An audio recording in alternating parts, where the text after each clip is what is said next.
Good morning बच्चों। Class 6 Hindi medium प्रश्नावली 3.5। प्रश्न फर्स्ट है, निम्नलिखित में से कौन से कथन सत्य हैं और कौन से कथन असत्य हैं। तो आपको यही बताना है निम्नलिखित में से कौन से कथन सत्य हैं। तो देखिए इसका ए है, यदि कोई संख्या 3 से विभाज्य है तो वह 9 से विभाज्य होती है। तो ये कथन क्या है, असत्य हो गया, क्योंकि जैसे 6 ये अपने पास, तो 6 3 से तो विभाज्य है, लेकिन 6 में 9 का भाग जाता है, नहीं जाता ना, तो ये कथन असत्य है।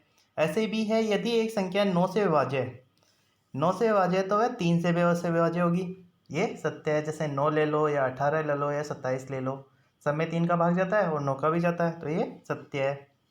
ऐसे ही सी है, एक संख्या 18 से भी विभाज्य होती है यदि वह 3 और 6 दोनों से विभाज्य हो, तो ये कथन असत्य है। क्योंकि देखो संख्या है अपने पास 30 में 3 का भी भाग जाता है ना, और 6 का भी भाग जाता है, लेकिन ये बताओ 30 में 18 का भाग जाता है क्या, नहीं जाता ना, इसलिए ये कथन असत्य है। डी, यदि एक संख्या 9 और 10 दोनों से विभाज्य हो तो वह 90 से भी विभाज्य होगी, ये कथन डी। ये कथन बताओ कि यदि एक संख्या 9 और 10 दोनों से विभाज्य है तो वह संख्या 90 से विभाज्य होगी, ये कथन सत्य है। ऐसे ही ई है, यदि दो संख्याएं सहअभाज्य हो तो उनमें से कम एक अवश्य ही अभाज्य संख्या होगी, ये कथन असत्य है, क्योंकि दोनों ही संख्याएं अभाज्य होगी। यदि दो संख्याएं सहअभाज्य है मतलब एक साथ अभाज्य है तो दोनों ही अभाज्य होगी, तो यह असत्य है। ऐसी एफ है, 4 से विभाज्य सभी संख्याएं 8 से भी अवश्य विभाज्य होनी चाहिए, ये कथन असत्य है, क्योंकि 12 देखो 12 में 8 का भाग जाता है, नहीं जाता, तो ये कथन असत्य है। जी, 8 से विभाज्य सभी संख्याएं 4 से विभाज्य होनी चाहिए, ये कथन सत्य है। यदि कोई संख्या दो संख्याओं को अलग अलग पूरा विभाजित करती है तो वह उनके योग को भी पूरा पूरा विभाजित करेगी, ये कथन सत्य है। आई, यदि कोई संख्या दो संख्याओं के योग को पूरी तरह विभाजित करती है तो वह उन दोनों संख्याओं को अलग अलग भी विभाजित करेगी, ये कथन कोई जरूरी नहीं है। तो देखिए उत्तर हो गया अपने पास, कौन कौन से कथन सत्य हैं। एक तो बी सत्य है, डी सत्य है, जी सत्य है और असत्य है। आइए क्वेश्चन नंबर 2 देखते हैं। 2 है, यहाँ 60 के लिए दो भिन्न भिन्न गुणनखंड वृक्ष दिए गए हैं, इनमें अज्ञात संख्या लिखिए। तो देखिए 60, अब 60 का गुणनखंड क्या हो गया, पहले तो 6 और 10 हो गए 60 के गुणनखंड होते हैं, 60 के गुणनखंड 6 और 10, फिर 6 के गुणनखंड क्या होंगे, 6 का एक गुणनखंड तो लिखा हुआ है 2, तो दूसरा गुणनखंड कितना हो जाएगा 3। ऐसे ही 10 के गुणनखंड लिखे हुए हैं 5, एक 5 है, दूसरा कितना होगा 2, तो देखिए इसका अर्थ तो ये रहा अपने पास। ऐसे ही बी है 60, 60 बराबर पहले क्या लिख सकते हैं 30 और 2, तो इधर वाले में 2 आ जाएगा।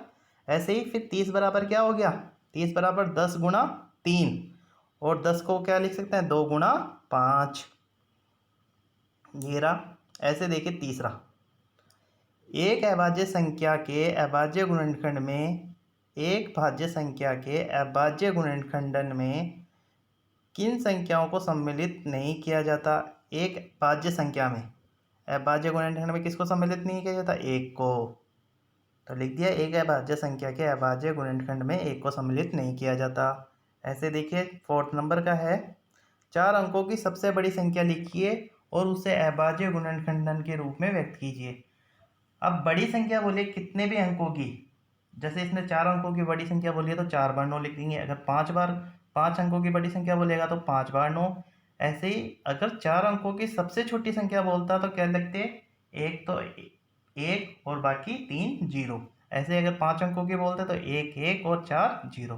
तो देखिए इसका हल है 4 अंकों की सबसे बड़ी संख्या। 4 अंकों की सबसे बड़ी संख्या हो गई 9999, मतलब 4 बार 9 लिख दिए। अब इसके टुकड़े करते हैं, तो देखिए 9999 के टुकड़े पहले कितने हो गए, 3 गुणा 3 का भाग देते हैं, 3 गुणा 3333 आ गया। फिर 3 के टुकड़े क्या हो गए, 1 गुणा 3।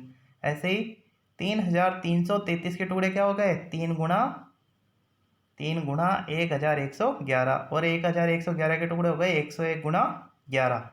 इसमें हमने वृक्ष के रूप में गुणनखंड इसलिए किए हैं क्योंकि इसमें वृक्ष के रूप में ही गुणनखंड बताने हैं। तो देखिए 9999 का अभाज्य गुणनखंडन हो गया आपके पास 3 गुणा 3 गुणा 11 गुणा 101।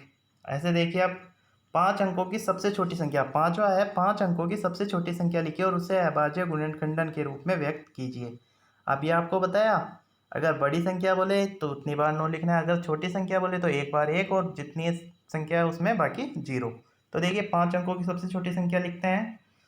5 अंकों की सबसे छोटी संख्या हो गई, एक तो 1 और 4 0 मतलब 10,000। अब 10,000 के वृक्ष के रूप में गुणनखंड करते हैं। 10,000 बराबर पहले क्या हो गया, 2 का भाग गया तो 2 गुणा 5,000, फिर 5,000 में वापस 2 का भाग गया तो 2 गुणा 2500। फिर देखिए 2500 के टुकड़े करते हैं। 2500 के टुकड़े क्या हो गए, 25 गुणा 100। फिर 25 के टुकड़े 5 गुणा 5। ऐसे ही 100 के गुणा 100 के टुकड़े क्या हो गए, 10 गुणा 10। फिर 10 के टुकड़े 5 गुणा 2 और 10 के टुकड़े 5 गुणा 2। तो देखो सबसे पहले कितना आया आपके पास, पहले 2 आया, फिर दूसरी बार भी 2 आया, फिर तीसरी बार 2, फिर चौथी बार 2 और 4 बारी 5 आया। मतलब ऐसे लिखेंगे तो देखो पहले ऊपर 2, फिर 2, फिर 5, फिर 5, फिर 5, फिर 2, फिर 5, फिर 2, मतलब 4 तो 5 आए और 4 ही 2 आए, तो 4 5 और 2 4 2 लिख दिए। तो लिख देते हैं 10,000 का अभाज्य गुणनखंडन 2 गुणा 2 गुणा 2 गुणा 2 गुणा 5 गुणा 5 गुणा 5 गुणा 5, मतलब 4 बार 2 4 बार 5। आगे देखिए क्वेश्चन नंबर 6 है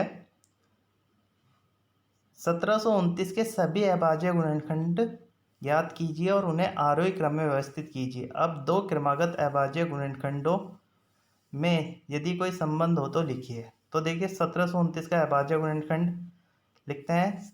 पहले वृक्ष बनाएंगे, साइड में वृक्ष बना लोगे तो इसका साइड में वृक्ष हो गया गुणनखंड का 7 गुणा 13 गुणा 19।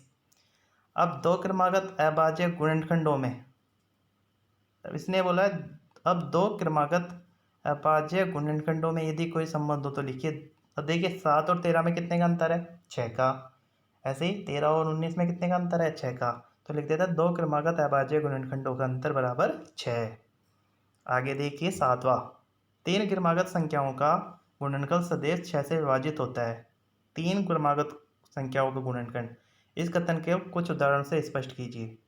तो देखिए 3 क्रमागत संख्या, कोई भी संख्या लेते हैं, जैसे 3 क्रमागत संख्याओं में एक सम संख्या होगी और 3 का गुणज होगा, इसलिए वह संख्या 6 का गुणज होगी।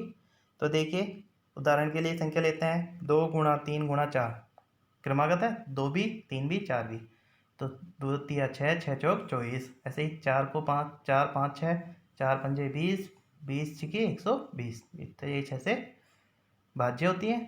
तो आज हम क्वेश्चन नंबर 1 2 3 4 5 6 7 तक करेंगे। आपको ये होमवर्क अपनी नोटबुक में करना है। इसके आगे क्वेश्चन हम कल करेंगे।